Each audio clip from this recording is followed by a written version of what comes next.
The Easter holidays are coming, a chance to get out of stuffy classrooms and into the great outdoors.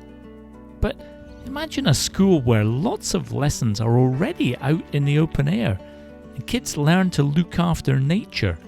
Well, come with WOW and see how an eco-school works, making nesting boxes for birds, compost bins for turning kitchen waste into plant food, looking after beehives and collecting honey.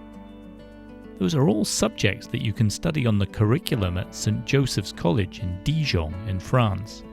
Come and meet Kevin, Margot, Mila and Rémi, who can tell us more.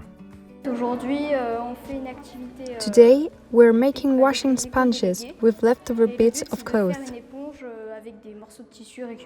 It's a way of stopping waste, because we can use things like an old t-shirt that's full of holes, and instead of putting it in the bin, we can make tawashes with it. And if you're wondering what on earth a tawashi is, well, it's for washing the dishes, and it comes from Japan.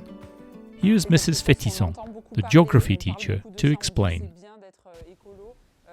We hear a lot about the environment, but it's not always obvious how each of us can help day to day. It's easy to say, oh, I'm just not up to it, it's not for me to help the planet. But at the school, here, we help pupils take on really practical things to help planet Earth.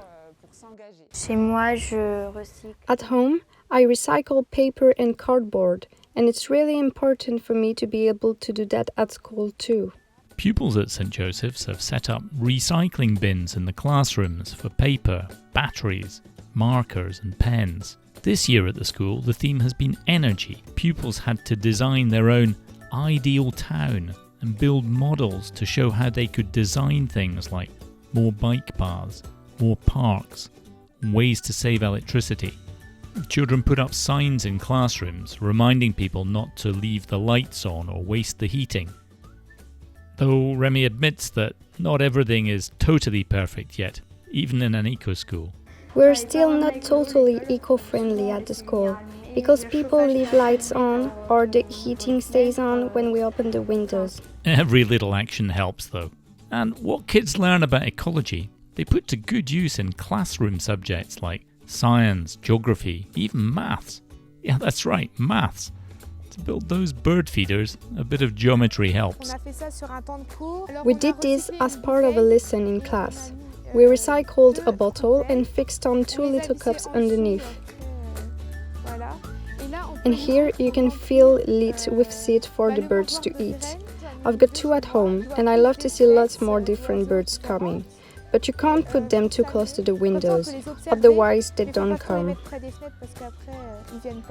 The school is lucky to have big grounds where pupils can get out into nature. One project uses a smartphone app to help them identify the local birds. This is a bird feeder that we put on a pine branch. We put in sunflower seeds to attract the birds so we can watch them. We get to know our local birds and we feed them to keep them healthy and protect our biodiversity. So, how do you fancy going to an eco-school? There are lots of initiatives wherever you live, so maybe after you get back from a refreshing Easter holiday, have a word with your parents and teachers and see what you can do for the environment in your school. Don't forget to let us know how you get on.